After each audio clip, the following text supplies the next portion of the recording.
वृंदावन बिहारी लाल की जय। जय। राधा रानी की जय जय। श्री गुरुदेव भगवान की जय। श्री राधे राधे। भक्ति प्रश्नोत्तरी कार्यक्रम प्रारंभ किया जा रहा है। आइए हम भक्ति संबंधित प्रश्नों को श्रवण करें। श्री राधे राधे गुरु जी, आपके श्री चरणों में कोटि कोटि दंडवत प्रणाम। गीता जी हैं दिल्ली से, इनका प्रश्न है, मेरे पति के सगे भाई का निधन हो गया है, जो हमारे घर से 3 किलोमीटर की दूरी पर रहते थे। घर में दिया बाती तो नहीं कर रही हूँ, नाम जप करती हूँ। जो भी सूतक का खाना बनता है उसे अपने मंदिर के सामने रख कर मानसी भोग लगाने के लिए भगवान से प्रार्थना कर लेती हूँ। क्या मैं रामायण का जो पाठ में करती हूँ रोज थोड़ा थोड़ा, क्या इस सूतक के समय कर सकती हूँ? रामायण या कोई धार्मिक ग्रंथ पढ़ने में कोई दोष तो नहीं होगा, और तुलसी माला से जप कर सकते हैं? राधे राधे। देखो, दो रिवाज इसमें प्रचलित हुए। एक तो कर्मकांड की है, एक भक्ति मार्ग की है। कर्मकांड में तो सब बाधित हो जाता है, सब सूतक मान लेते हैं, केवल अपने लिए नहीं मानते, अपने तो खूब खाते पीते रहते हैं, भगवान को नहीं खिलाएंगे। कहेंगे भगवान को 15 दिन तक भोग नहीं लगाओ, अपने दिन भर में चाहे 15 बार खाओ रोजाना। ये कर्म कांड का है, इसमें भक्ति का कोई लेना देना नहीं, न प्रभु के प्रेम का कोई संबंध इसमें है। और प्रभु का जो प्रेमी भक्त होता है, वो जैसे अपने बच्चे को कोई भूखा नहीं रख सकता है, चाहे कितना उसके ऊपर प्रतिबंध लगा दो, चोरी से खिलाएगी माता उसको, क्योंकि बच्चा अपना भूखा मरेगा, कैसे वो मान सकती? उसके मुंह में भोजन जाएगा ही नहीं जब तक बच्चे को नहीं खिलाएगी। ऐसे ही अपने प्रभु की सेवा किए बिना भक्त नहीं मान सकता है। आप यदि ऐसा करोगे कि आप भगवान को भोग नहीं लगाओगे, सेवा नहीं करोगे, तो फिर आप प्रेमी नहीं हो, आप तो कर्मकांडी हो सकते हो। यदि आप भक्त हो तो भगवान की सेवा, जप, ध्यान, पूजा सब चालू रहेगी।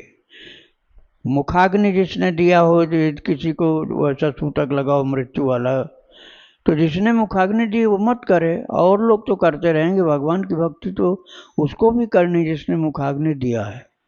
अरे पता नहीं कब कौन मर जाए भाई, हम भगवान की पूजा छोड़ देंगे तो बड़ी हानि हो जाएगी। जो मरा है वो तो चला गया, अब अपने का भी तो नंबर आ रहा है, तो हम भक्ति क्यों छोड़ दें? भक्ति और ज़्यादा करो, सूतक लगने पर और ज़्यादा भक्ति करो, क्योंकि बता रहा है कि टाइम अपना भी समाप्त हो रहा है, इसलिए और ज़्यादा भक्ति करनी चाहिए। श्री राधे राधे। दिनेश यादव जी है बनारस से, इनका प्रश्न है, शुरुआत में मैं अभी राम जी से दास्य भाव और हनुमान जी में सूक्ष्म रूप से गुरु भाव रखकर सुमिरन करता हूँ, और आपसे प्रेरित होकर सीता राम नाम लेखन भी करता हूँ। प्रश्न यह है कि मैं प्रातः काल 4 बजे उठकर नित्य कर्म के बाद पहले नाम जप करता हूँ, उसके बाद ध्यान लगाने की कोशिश करता हूँ, पर सब काला काला दिखता है। क्या जतन करने की प्रभु श्री राम के चरणों में ध्यान लगे? कृपया ध्यान विधि को विस्तार से बताएं। देखो, आप ऐसे आंख बंद करके बैठ जाओगे तो अंधेरा तो काला दिखेगा, ऐसे नहीं करो। अपने पसंद का एक सुंदर सा ठाकुर जी का स्वरूप बाजार से छवि चित्र फोटो ले आओ, और उसको अपने पूजा घर में अपने आँख के सामने ऐसे लगा दो, और फिर उसको खूब देखो, खूब देखो, खूब देखो, प्रेम से। आंख बंद करके नहीं, खुले नयन से देखो, बहुत ऊपर से नीचे तक देखते रहो। उसके बाद आंख बंद करके वो देखने की कोशिश करो मन से, जो अब तक आंख से देख रहे थे अब मन से देखो, आंख बंद करके। नहीं बन रहा तो फिर से आंख खोल के देखो, ऐसे कोशिश करते रहो। आंख खोल के देखो, फिर आंख बंद करके मन से देखो। तो ऐसे करते करते तब वो चित्र जो है, वो विग्रह, वो स्वरूप जो है, छवि जो है, वह अपने अंदर ऐसी बैठ जाएगी कि आंख बंद करने पर भी वो दिखता रहेगा, मन से दिखता रहेगा। बिना इसके किए आपके अंदर कुछ नहीं दिखेगा, अभ्यास करना पड़ता है। ठाकुर जी की एक प्यारी सी छवि बार बार खूब दर्शन करो, और उसके बाद नेत्र बंद करके अंदर देखो। या कोई भक्त चरित सुन रहे हो, भक्त चरित में कोई ऐसी घटना घट रही है कि ठाकुर जी और भक्त के बीच की वो बड़ी रसमयी वार्ता है, रसमयी प्यारी घटना है। तो उस घटना को अपने मन द्वारा पूरा का पूरा दर्शन करते हुए फिर उसी की याद किया करो। आंख बंद है तब भी वही याद करो कि ऐसे उनके साथ ऐसे ऐसे कर रहे हैं प्रभु। मीरा जी के साथ ठाकुर जी ऐसे लीलाधारी बन करके सब खेल कर रहे हैं, गोपियों के साथ कर रहे हैं, राधा रानी के साथ। अब उसको आप कथा में जो सुने उसी को आंख बंद करके आप याद करते रहिए, वही ध्यान हो गया। राधे राधे।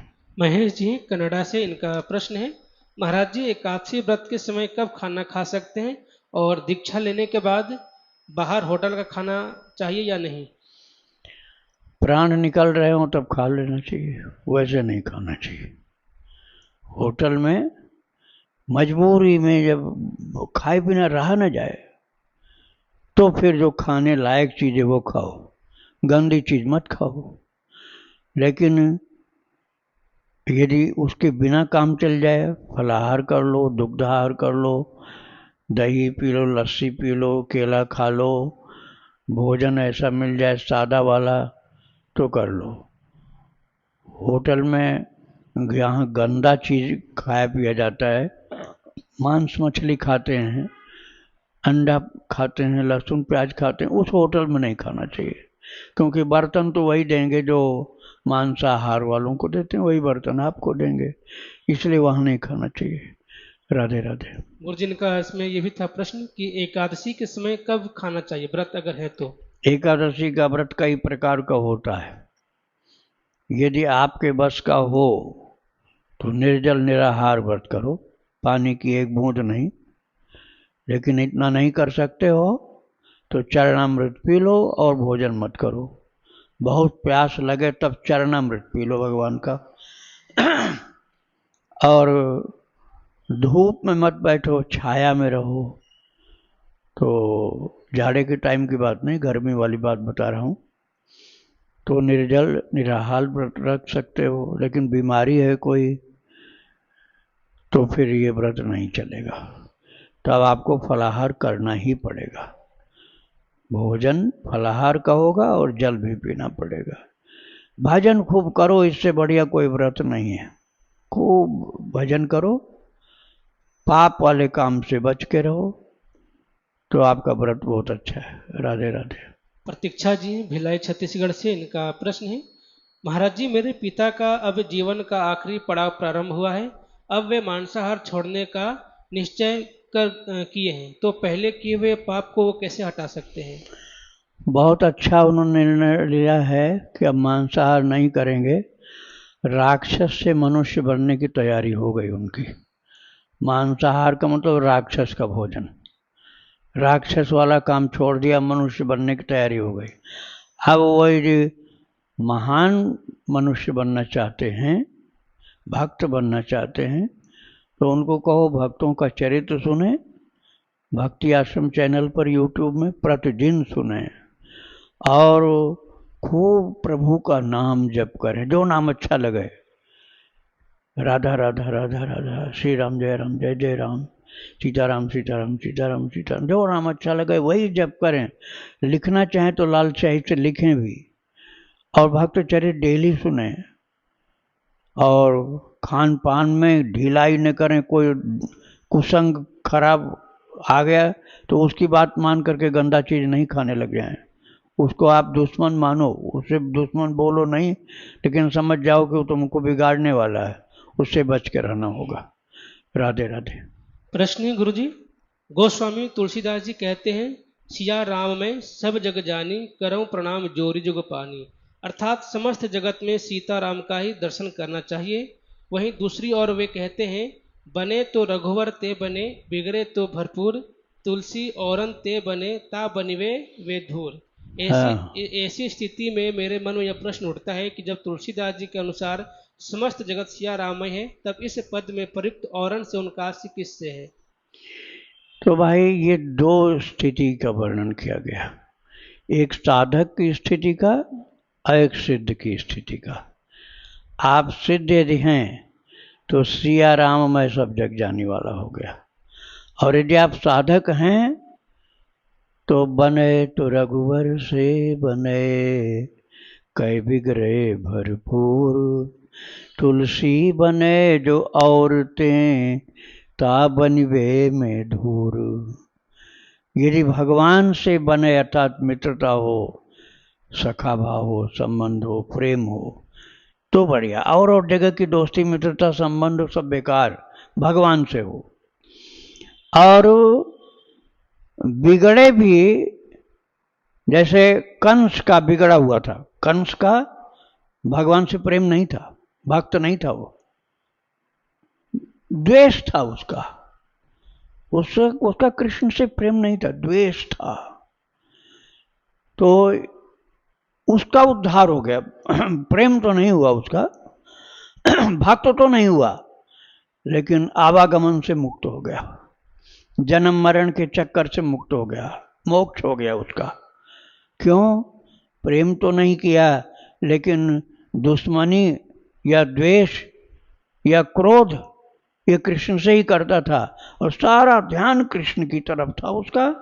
इतना ज़्यादा कि भोजन की चीज़ों में, जैसे दाल है, सब्जी है, कोई चीज़ खाने पीने, उसमें भी उसको कोई छाया दिख जाए तो चिल्ला पड़ता था, अरे कृष्ण आ गया, कृष्ण आ गया, हटाओ थाली हटाओ, इसमें कृष्ण है। ऐसी हालत थी। मन इस प्रकार से द्वेष के कारण कृष्णमय, प्रेममय नहीं, द्वेषमय हो गया था। तो ऐसे भगवान से किसी की हो जाए, बिगड़े अर्थात खराब भाव हो गया, अब भगवान का चिंतन हो रहा, बैर भाव मैं सुमिरहि निश्चर। भगवान ने कहा बैर भाव मैं सुमिरहि निश्चर, बैर के भाव से मुझे स्मरण करते हैं निश्चर, तो उनको मोक्ष दे देता हूँ। प्रेम तो नहीं देते, मोक्ष दे देते हैं। और तुलसी बने जो औरतें, ता बनिबे में धूर।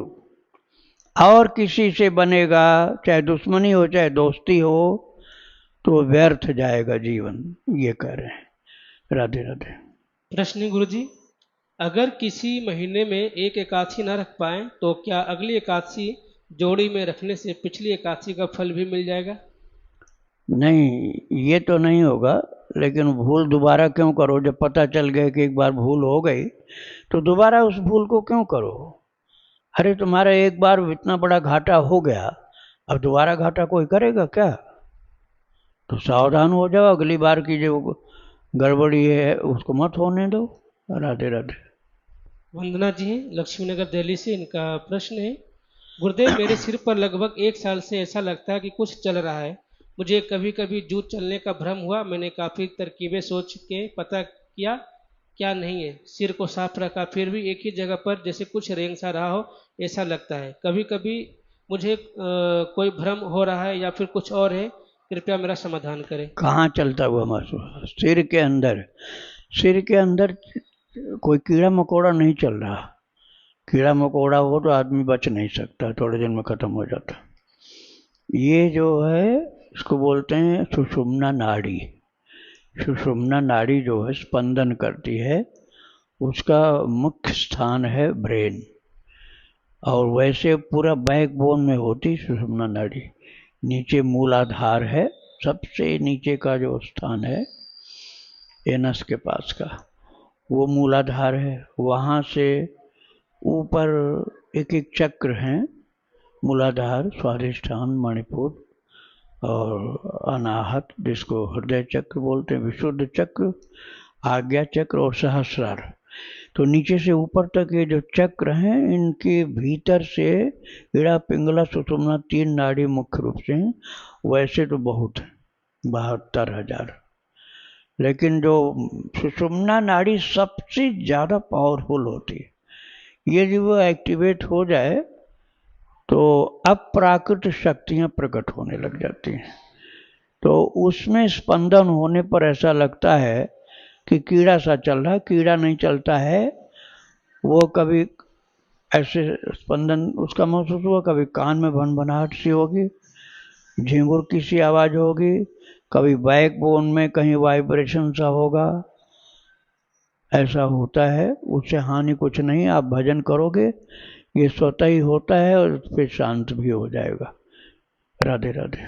इनका दूसरा प्रश्न है, महाराज जी मैं अपने को एक पतिव्रता पत्नी समझती हूँ क्योंकि अपने बीमार पति का पूरा ध्यान रखती हूँ, पर कभी कभी उन पर जरा सा गुस्सा कर देती हूँ ताकि उनका स्वास्थ्य सही रहे, क्योंकि वो अपना स्वास्थ्य के लिए डॉक्टर द्वारा परहेज वाला खाना नहीं खाते। इसी वजह से मैं उन पर क्रोध भी कर देती हूँ, पर अगले ही पल बिल्कुल ऐसा व्यवहार करती हूँ जैसे ही कुछ हुआ ही नहीं है। तो क्या मेरा अपने पति पर इस तरह गुस्सा करना मेरी धार्मिक प्रगति में कुछ परेशानी करेगा? क्योंकि नहीं, अगर पति को रोकूंगी तो वो उनका स्वास्थ्य बिगड़ सकता है।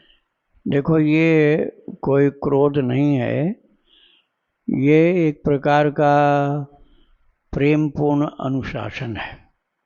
प्रेमपूर्ण अनुशासन, जैसे बच्चे के ऊपर माँ बाप अनुशासन करते हैं, उसको उसकी हानि के लिए नहीं, उसके लाभ के लिए ही करते हैं। ऐसे ही जब उनके स्वास्थ्य के लिए आप करते हैं तो गलत नहीं है। थोड़ा सा सही मूड होने पर समझा देना बाद में इस बात को कि मैंने जो गुस्सा किया था आपके भले के लिए किया था, कोई आपसे दुश्मनी नहीं मेरी। उस समय नहीं, बाद में कह दो। उस समय तो उनको दवाई खिलाना, भोजन कराना, इसके अनुसार ही करना पड़ेगा। राधे राधे। अनिल यादव जी रेवाड़ी हरियाणा से, इनका प्रश्न है, गुरुजी मैंने दीक्षा नहीं ली है, क्या मैं तुलसी धारण कर सकता हूँ? तुलसी कंठी धारण करूँ या तुलसी माला? मेरा खान पान शुद्ध है, मैं लहसुन प्याज भी नहीं खाता हूँ। खूब भजन करो और भक्त चरित सुनो, और यदि आपका मन है तुलसी पहनने का तो भगवान को पहले पहना दो। वही जो आपको पहनना है पहले भगवान को पहनाओ। थोड़ी देर पहना, उनको पहना के कीर्तन करो, फिर उनकी प्रसादी के रूप में उनसे ले करके चरणों में रख के उनके फिर पहन लो आप। जब दीक्षा होगी तो गुरु जी के हाथ से पहनोगे, अभी आप ठाकुर जी की प्रसादी पहन सकते हो। राधे राधे। इनका दूसरा प्रश्न है, गुरुजी मैं सीताराम जी को अपना इष्ट मानता हूँ, मैं गिरिराज जी की परिक्रमा करते समय सीताराम जी का जप करता हूँ। मेरे मन में दुविधा रहता है कि राधे श्याम जप करूँ या सीताराम। इष्ट के सिवाय कोई और नाम जप करना अच्छा नहीं लगता, हालांकि भगवान तो एक ही हैं। कभी सोचता हूँ कि वृंदावन में राधे श्याम ही जप करना चाहिए, फिर मन में आता है कि मेरे इष्ट सोचेंगे कि मैं तो जगह के अनुसार नाम जब बदल लेता हूँ। कोकिल साईं का चरित्र सुनो, 51 भाग में चरित्र है कोकिल साईं का। यहाँ सने बिहारी मंदिर के पास गली में उनका मंदिर है। जीवन भर सीताराम नाम जप किया था। सीता जी जब देखती थी कि तो रो रहे हैं मेरे लिए, तो सीता जी एक बालिका की तरह से गोद में आ करके दोनों हाथ से उनकी आंसू पोंछा करती थी और गोद में बैठी सीता जी। और ये घटना वृंदावन की है। और जीवन भर सीताराम जपते रहे। राधा कृष्ण के रूप में कभी आते थे, कभी सीताराम के रूप में आते थे। और बड़े बड़े महान संत भक्त उनका सम्मान करते थे, जबकि वो चाहते नहीं थे सम्मान। जैसे उड़िया बाबा, अखंडानंद जी, ये लोग बिन बुलाए भागे हुए उनके पास जाते थे। और उड़िया बाबा कहते थे अपने श्रीमुख से कि वृंदावन के सब संत जो हैं मेरे बच्चे हैं, लेकिन साईं साहब हम सबसे बड़े हैं। तो कोकिल साईं को कोकिल साईं नहीं कहते थे, साईं साहब कहते थे। साईं साहब जो हैं ये हम सबसे बड़े हैं, और सब संत तो मेरे बच्चे हैं। तो खुद जाते थे और वो भी आते थे। साईं साहब, कोकिल साईं भी उड़िया बाबा के पास आया करते थे, और उड़िया बाबा भी जाते थे उनकी कुटिया में। उनका गुरुद्वारा है।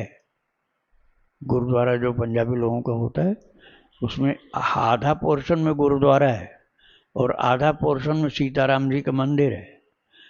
वहाँ का नियम है कि आप दंडवत नहीं करोगे, हाथ नहीं जोड़ोगे, पंचांग प्रणाम नहीं करोगे, फिर क्या करोगे? कहेंगे नहीं प्रणाम मत करो, क्योंकि प्रणाम करते ही कुछ न कुछ मांगोगे आप। जहाँ प्रणाम तुमने किया तहाँ भगवान से अपनी सारी मांग सुना दोगे, ये चाहिए हमको, इसलिए प्रणाम मत करो।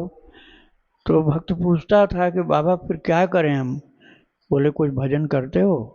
हाँ करते हैं। तो आशीर्वाद दो इनको कि सदा सुखी रहो तुम, भगवान को आशीर्वाद दो। प्रणाम नहीं करना, नहीं तो मांगने लग जाओगे तुम। श्री राधे राधे।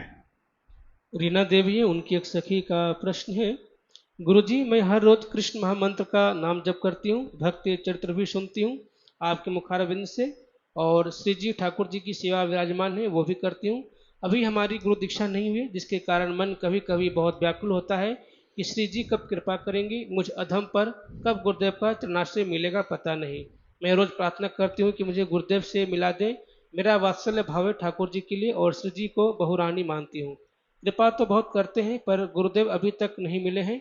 मैंने अक्षय तृतीया को रात में करीब 2-3 बजे एक स्वप्न देखा कि मैं कहीं तीर्थ में गई हूँ, वहाँ एक पंडित जी हैं जिन्हें मैं जानती हूँ, देखा है, बैठे हैं मेरी गोद में, शालिग्राम भगवान हैं, मैं उन्हें तिलक लगा रही हूँ और वो पंडित जी कह रहे हैं कि ओम नमो भगवते वासुदेवाय, आप इसे जपना।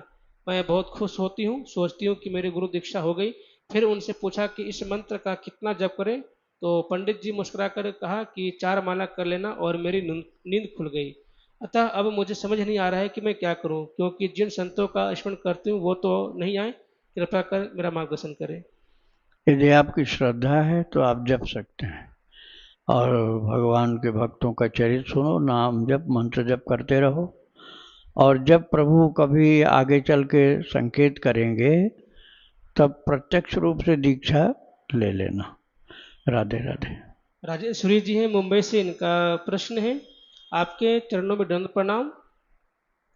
राधा सहस्त्र नाम में वृषभानु सुता शिवा, इसमें शिवा का अर्थ क्या है? क्या यह शिव जी के लिए है या पार्वती माता के लिए है? यह कौन है? कृपया विस्तार से समझाने की कृपा करें। फिर से प्रश्न समझ में नहीं आया। बता रहे मुझे कि राधा सहस्त्र नाम में हम्म, वृषभानु सुता और शिवा, यह 3 नाम आते हैं। हम्म। तो शिवा का अर्थ क्या है? शिव जी हैं या पार्वती माता है? किसके लिए कहा गया है? पार्वती के लिए, उन्हीं के स्वरूप हैं, पार्वती के स्वरूप हैं, इसलिए ऐसा शक्ति के कारण ऐसा बोला जा रहा है। राधे राधे। सुनील कुमार जी, इनका प्रश्न है, महाराज जी आजकल एक महिला मूर्ति में ईश्वर के अस्तित्व को चुनौती दे रही है। उनका तर्क है कि जो ईश्वर मुगल आक्रमण के दौरान स्वयं को नहीं बचा सका, वह अपने भक्तों को कैसे बचा सकता है? मुगल काल में श्री कृष्ण की प्रतिमाओं को जयपुर, करौली और उदयपुर ले जाया गया। गुरुजी कृपया इस महिला के लिए कोई उचित उत्तर दें। आधी जानकारी के कारण ऐसा हो रहा है आपको। ले जाया गया नहीं, यहाँ जंगल था उस समय, वृंदावन में जंगल था, जंगल। न कोई थाना था, न पुलिस थी, न कोई बड़ी बिल्डिंग थी, न कोई यहाँ देख रेख वाला, तो न बाजार थी, न कुछ। जंगल था, जंगल में मंदिर था। तो भक्त तो लोग चिंता में पड़ गए कि अब हम कहाँ सुरक्षित प्रभु को ले जाएं। तो रानी को भगवान ने स्वप्न दिया, जैसे जयपुर की आपने बात किया, करौली की बात किया, उदयपुर की बात किया, तो वहाँ की रानियों को स्वप्न भगवान ने दिया कि तुम्हारी भक्ति से मैं बहुत प्रसन्न हूँ, तुम कहो तो तुमको मैं अपनी सेवा बहुत सुलभ करा दूँ, रोजाना कर सकती हो सेवा। तो बोले, तो भाव से रोने लग गए कि प्रभु क्या हमारे जीवन में कभी हो सकता है ऐसा कि आपकी सेवा हम रोजाना कर सकें? बोले हो जाएगा। कैसे होगा? आओ मुझे ले चलो, वृंदावन से ले चलो, अपने महल में ले चलो, मैं वहीं पर रहूँगा और तुमको खूब सेवा प्रदान करूँगा। और वो रानियां घोर संकट होने पर भी चिंता छोड़कर, मरने की चिंता छोड़ करके, डाकू लगेंगे और मुसलमान लोग बाधा डालेंगे, ये सारी चिंता छोड़कर आई, और ठाकुर जी हंसते हुए उनके साथ ऐसे चले गए कि कोई देख ही नहीं पाए कब आए और कब चले गए। तो उनकी भक्ति के कारण भगवान गए। आप उल्टी बात कैसे सोचने लग गए? अरे उनकी भक्ति के कारण ठाकुर जी गए। आपके अंदर भक्ति हो तो भगवान आपके घर भी जा सकते हैं। राधे राधे।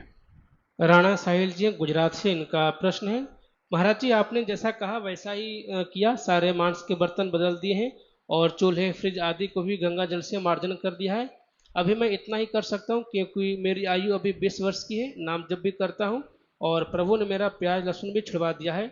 बरसाना के पूज्य श्री विनोद वाद जी से दीक्षा लेना चाहता हूँ, और घर वाले बाहर मांस खाते हैं, तो अभी के लिए मैं इतना ही कर सकता हूँ, कृपया मार्गदर्शन कीजिए कि मैंने सही किया, और कुछ भी करना हो तो आप बताएं, मैं करूँगा।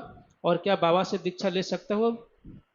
दीक्षा लेने के पहले भक्तों संतों का चरित्र खूब सुनो, जिससे तुम्हारे अंदर कुभाव न पैदा हो। श्रद्धा अच्छी होगी ना तो कुभाव नहीं पैदा होगा, और श्रद्धा सही नहीं होगी तो कुभाव पैदा होगा। जरा किसी ने आपको बोला, तुरंत अपने गुरु जी के लिए आपके मन में दोष उत्पन्न हो जाएगा, फिर पाप के भागी हो जाओगे। तो इसलिए अपनी श्रद्धा बढ़िया बनाओ, भक्तों का चरित्र सुनो, बाद में दीक्षा ले लेना, ठीक है। भक्ति बिना दीक्षा के भी कर सकते हो, लेकिन दीक्षा लेने के पहले श्रद्धा अपनी मजबूत बना लो, फिर दीक्षा लेना। राधे राधे। कहना है उनका कि जैसा सीता नवमी है ना, माता सीता का जन्मदिन, तो हाँ उस पर दो शब्द कुछ। हाँ ठीक है। सीता नवमी जैसे राम नवमी होती है, जैसे भगवान कृष्ण की जन्माष्टमी होती है तो राधाष्टमी भी होती है 1 महीना बाद लगभग, ऐसे ही सीता के रामनवमी के 1 महीना बाद ये जानकी नवमी होती है। तो आज का वो मंगल में पवित्र दिवस है, जिस दिन अकाल से पीड़ित जनता को सुख देने के लिए मुनियों के निर्देश के अनुसार राजा जनक ने वर्षा की अभिलाषा से यज्ञ में जो नियम बनाया गया था कि सोने का हल होगा, उसको महाराज आप चलाओगे यज्ञ भूमि में, तो उस हल को चलाया गया यज्ञ के कार्य के लिए, वर्षा की प्राप्ति के लिए। और जब महाराज का वो हल फंस गया, जमीन में आगे ही नहीं सरकता था, तो फिर मंत्रियों को मुनियों ने आदेश किया कि महाराज को इस समय यहाँ पर थोड़ा सा मिट्टी हटानी पड़ेगी, फिर सबका दुख दारिद्र दूर हो जाएगा, ऐसा कुछ मिलने वाला है। तो जहाँ हल फंस गया था, वो हल के उस भाग को सीता बोला जाता है। हल का जो नोक होता है उस जगह को सीता बोला जाता है। अब जनक जी की पुत्री थी, इसलिए जानकी हो गई, जनक की पुत्री जानकी। अब सीता मतलब हल का अग्रभाग, वो जिस जगह फंसा हुआ था वहीं से जानकी जी वो एक पेटिका के अंदर से निकली। अब ऐसा भी कहीं मिलता है कि कलश के अंदर से निकली थी, लेकिन उस कलश को सीता अर्थात हलाग्र ने ही खोला था। हल के अगले नोक से ही खुल गई पेटिका, और उसमें से कन्या का प्राकट्य हो गया। साक्षात जगदम्बा का इस प्रकार से प्राकट्य हुआ आज के दिन, इसलिए इसको आज की तिथि को सीता नवमी बोला जाता है। जनक नंदिनी जगन माता सीता माता की जय। श्री गुरुदेव भगवान की श्री जय। राधे राधे।